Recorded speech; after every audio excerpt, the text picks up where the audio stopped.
fact, it just came from Amazon the other day. I got this new keyboard and new mouse. Okay. They're all the color fluffy ones that are nice to look at. The problem is I didn't read the details enough. It only comes with one of the single USB plug for the 2 items.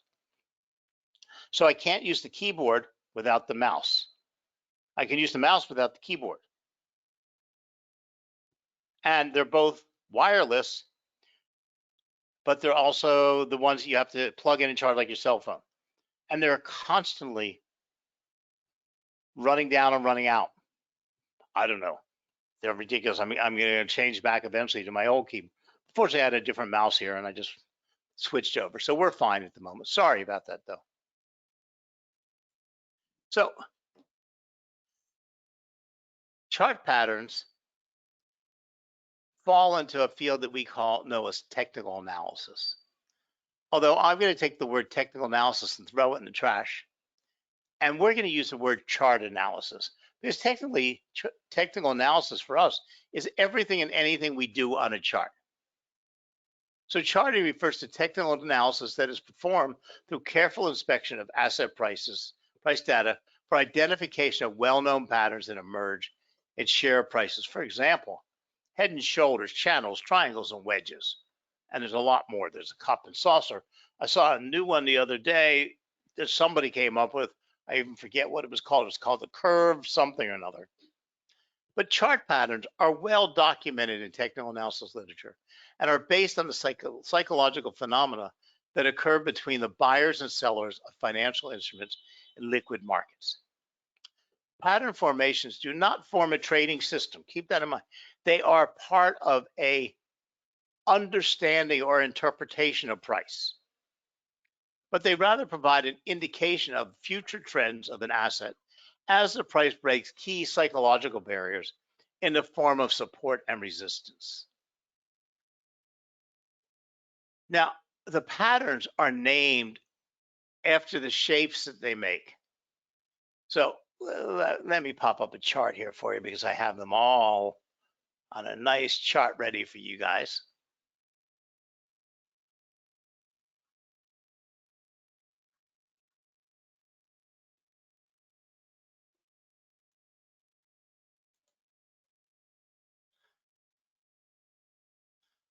Okay, hold on 1 second.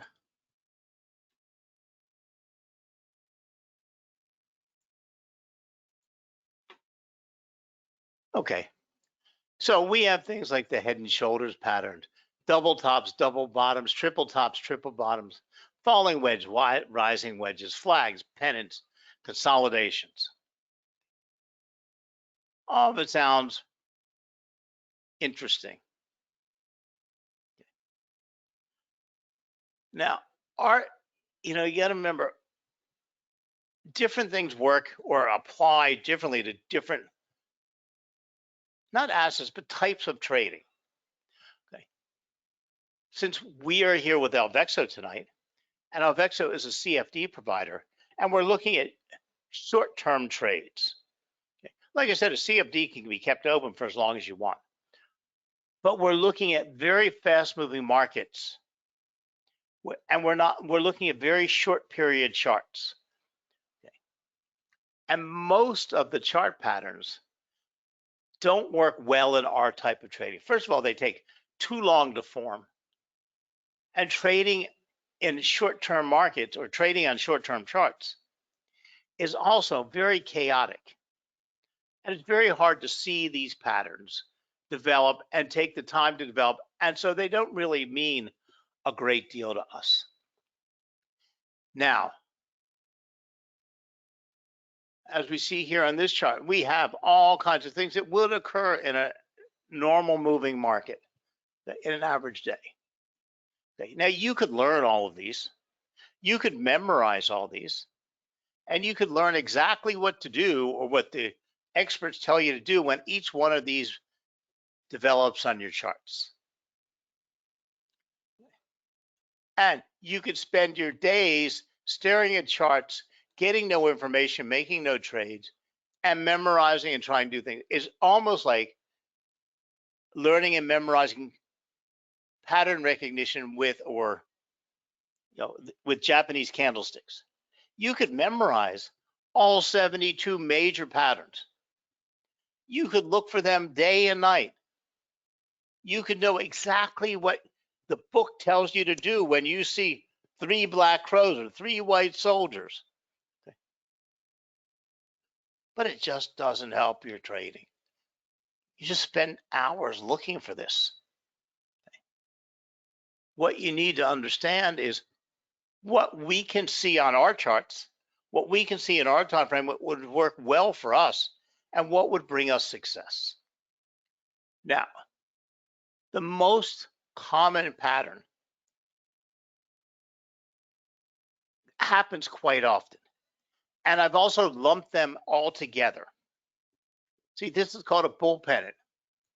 Okay. What do I call this? It's a triangle. This is called an ascending wedge.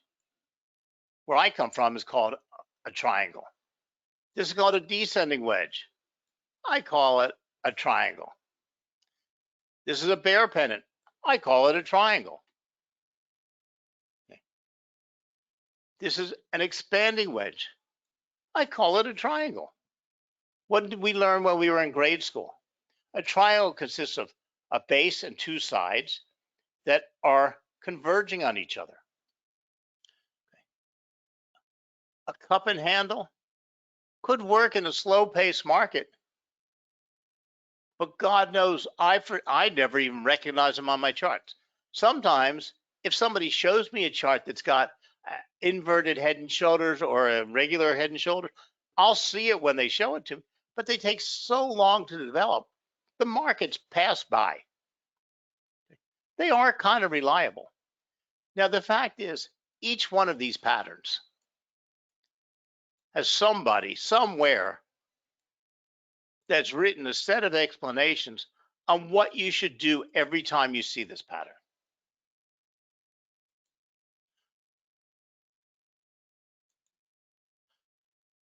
But I've done the work, okay, and come to realize, and so have a lot of people in our industry, that a triangle is a triangle is a triangle.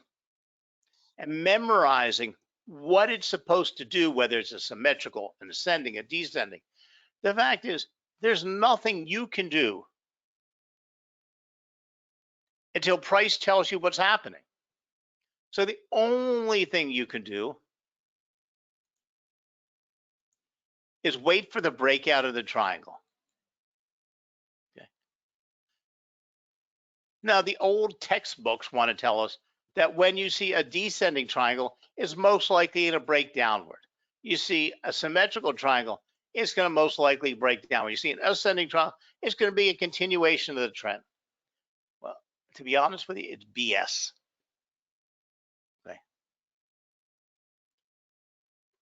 The only thing that holds true is you don't know what's going to happen until price breaks out of that triangle. Now, we do know that as the upper support and the lower resistance, or the 2 lines, converge on each other towards the apex, it's forming a whole bunch of tension in this pattern. And sooner or later, it's going to break out of that pattern. And the fact is, since we're dealing in fast-paced markets, we want to be able to see these, know these, and recognize them and react to them quickly.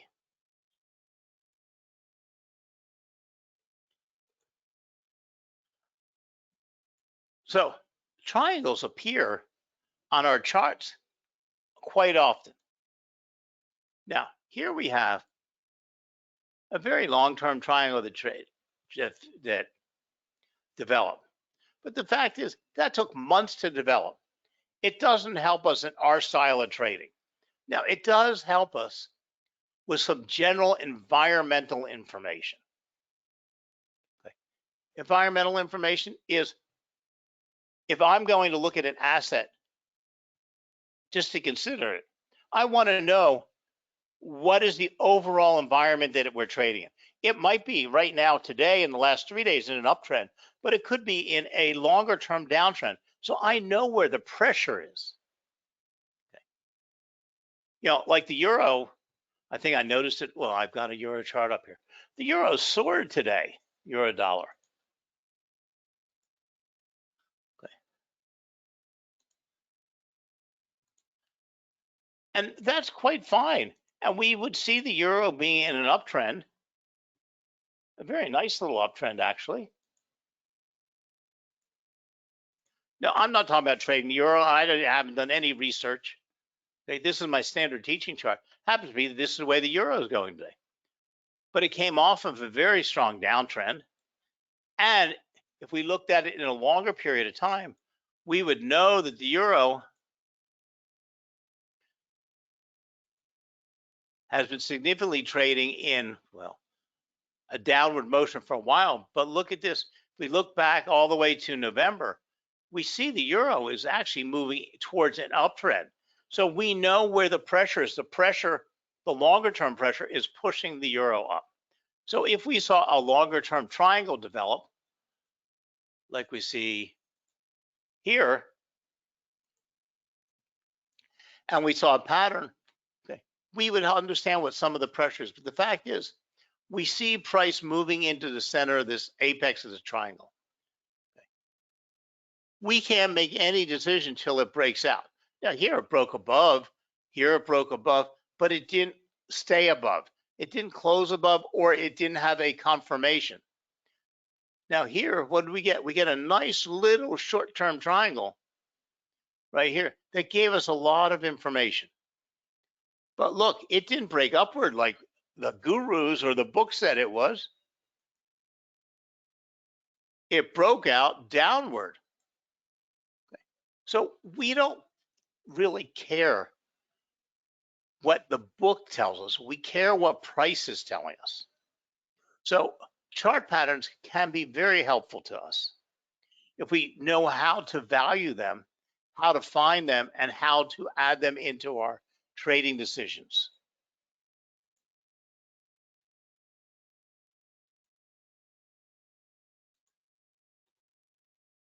So if we learn how to recognize a triangle, because trading isn't a clean, simple thing. Okay, trading, looking for a triangle this way is pretty simple. Looking for a triangle in all of that mess out there, which is the reality of trading, is really difficult. Although today we have computers and we have these incredibly great HTML charts and Java charts. And I'm not a technical kind of guy, and I don't know the programming that goes with it.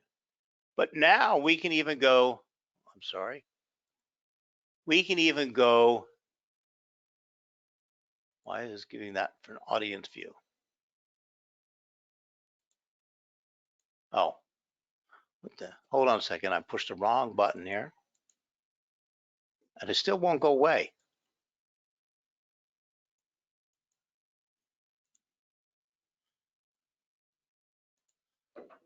I'm sorry, guys, there seems to be something wrong entirely here.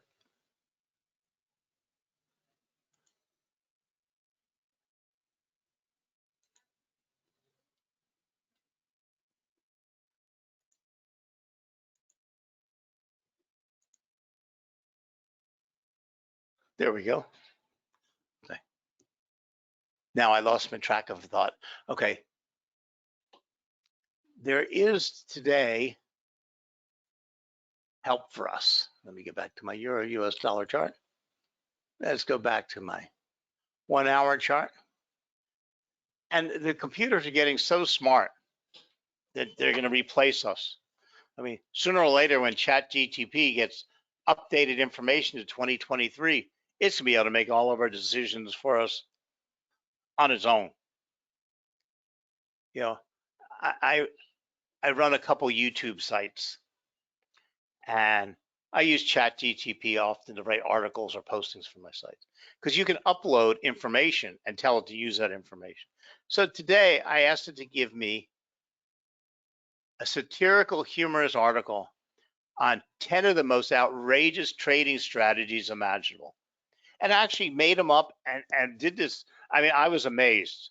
Okay, and I published it. It's on my blog somewhere. Okay. But today It used to be with Japanese candlesticks, they were as difficult as I said. I trade from bullish engulfing and bearish engulfing. I teach a class on dojis.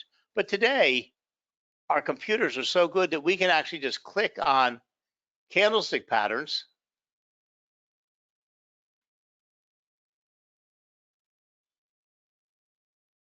and ask our computer, you know, I'm sorry, they keep changing everything around here on.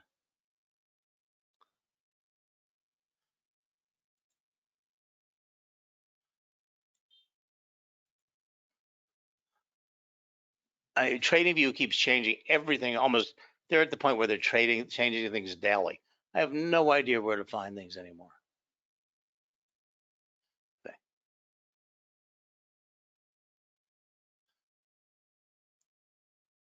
Okay, well, you can tell it simply to show you the candlestick patterns on your charts, and it will do exactly that.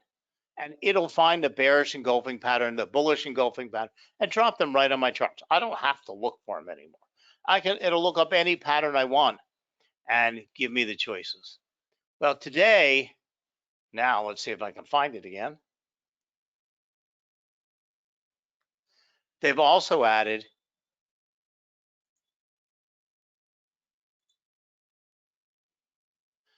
a script that will give you your chart patterns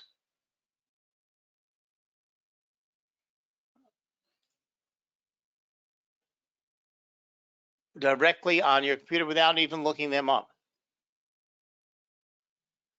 But again, they've moved it somewhere else. I have no idea where they've moved it to. But your computer will now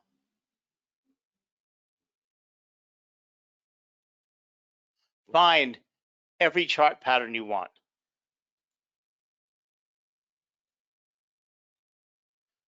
Here we go. So if I want a bearish flag, I can just click on here and list it in my favorites and put it right on my chart. So if I want to see a double top, I want to see a bearish pennant, I just click on it and it will put it right up on my screen.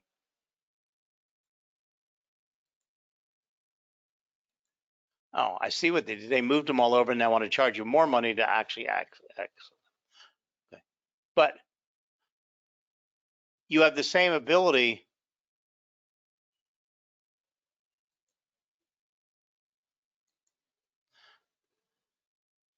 under the charts from Alvexo. Okay. And sooner or later, they'll be able to do everything for you. So today, you don't have to go looking for the patterns any longer. But there are certain patterns that we should be aware of because they appear quite often in our chart. And those are triangles. And they really are helpful because now all patterns have a set of rules. Whether you should go long, go short, when you see them, I say that's all a mess. But the standard interpretation of all patterns, besides which direction they should go, is that the width of the pattern can also help you determine at the breakout what the momentum should carry that price to.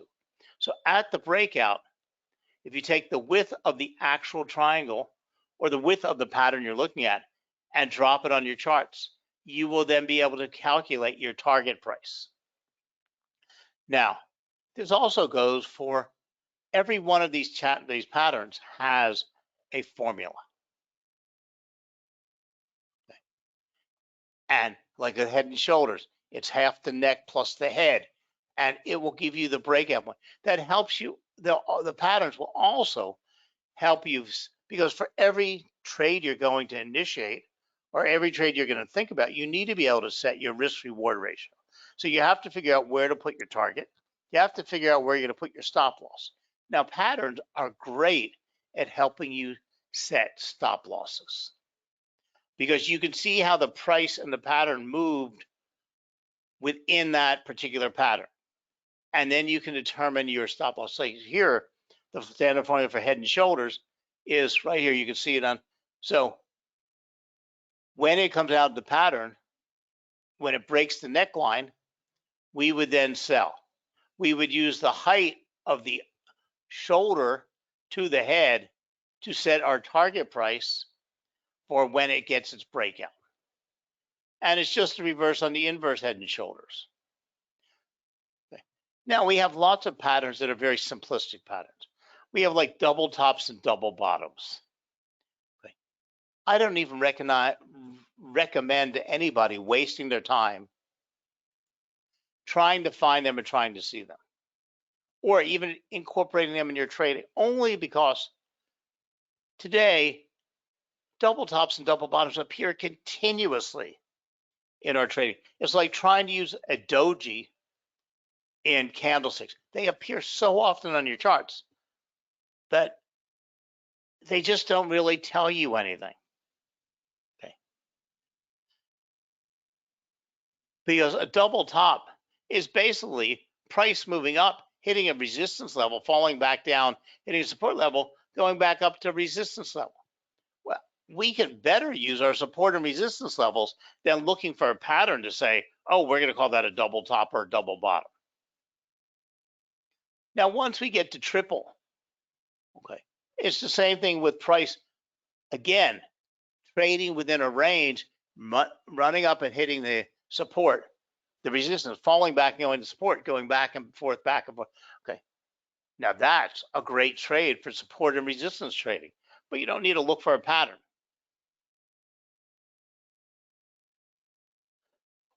But with triangles and all chart patterns, though, is the quality of the trend. Okay. When a pattern develops in a well-developed trend, that pattern is more reliable than when it develops in a weak, unqualified trend. Okay. Here you have two sets of price movement. This is a pretty price movement. Okay. Push, ease, higher high, higher low, higher high. Okay. When you get the breakout, when you get the pattern and you get the breakout, it's going to be a lot more reliable than when you get, just because price is higher doesn't mean it was in an uptrend. It's just higher. So when you get a breakout of a messy movement, okay, it has less reliability. So keep that in mind, because we're always looking for high probability trades, which means we are always looking for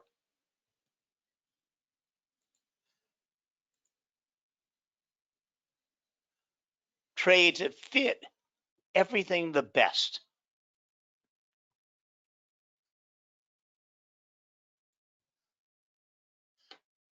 So again, what we're looking for ultimately is the breakout. So the pattern is said to have broken out once it has crossed either the support or the resistance line. If the pattern broke out in the same direction of the preceding trend, it's called a continuation pattern. If the breakout was in the opposite direction, it's called a reversal pattern. For example, a pattern described as a bullish reversal triangle would mean that's a bullish signal that is the breakout was through the resistance line upward. Who cares? Do you care? I don't care. But you want to put all this in your head, you can put it in there. But what you're looking for is the strong breakout signal. You're looking for a high qualified trend movement with a high qualified pattern, and you're looking for a significant breakout. Now, I have a rule of thumb, and if you take my class on triangles, it's how you determine the breakout, how you confirm the breakout, and where you would enter a trade in the breakout. Because just because price broke out doesn't mean it's going to continue that way. You get lots of falls.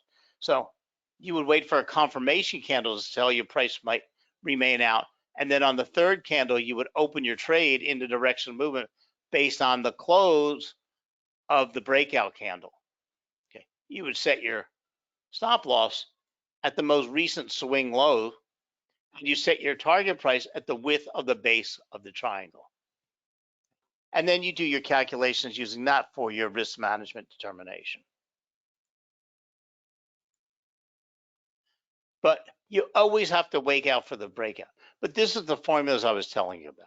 So see here with a falling wedge, you would set your target equal to the base, the stop loss below, the resistance line below, the entry point after the breakout point when it breaks out upward. Every one of them has a set of formulas. Now, these formulas are only used to help you set your target price and where you need to put your stop loss so that you can calculate your risk management. Okay? But there's simple ways to help you see what price is trying to tell you. But you can never make a trade, and you could never set up a trade hoping for a breakout. You have to get the break of the pattern and some type of confirmation that price is broken out of that triangle and it's going to stay in that direction. And there's all types of ways you can do it. You can use Fibonacci levels, support and resistance level. You can use, my standard is breakout, confirmation candle, and the last kicker is volume. Okay, if you look at volume, it will help support your decision. But you also have to be able to recognize the difference between retracements and reversals, because retracements happen all the time.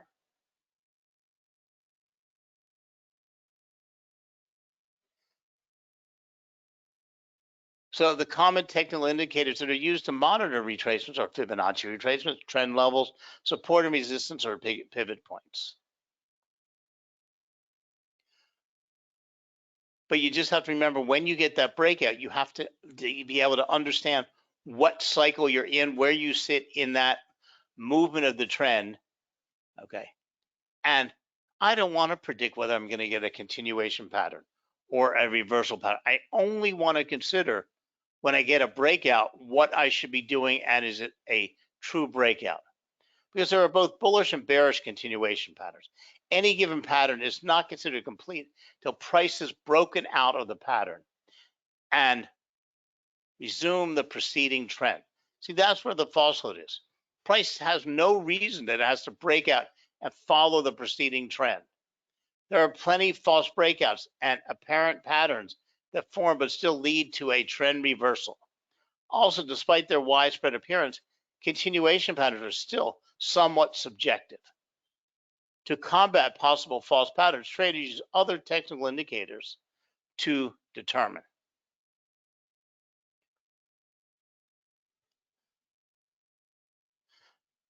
But there's also way too many false signals. So the first thing you have to do is qualify your breakout to understand that you have a true breakout. And on that note, I'm going to say goodnight to you. Sorry I messed up with the mouse, and sorry I messed up with the screen for a second there. I guess tonight's just not one of my better teaching nights, but I hope you learned something. I hope I gave you some point of view. I hope I gave you some framework. But if you're interested in patterns, I would come to my class on trading triangles, because I love triangles. And that way we don't have to talk about all these other patterns. We can simply talk about the triangle trading strategies. So thank you very much. Thank you for being part of LVEXO, and have a great trading night. Bye now.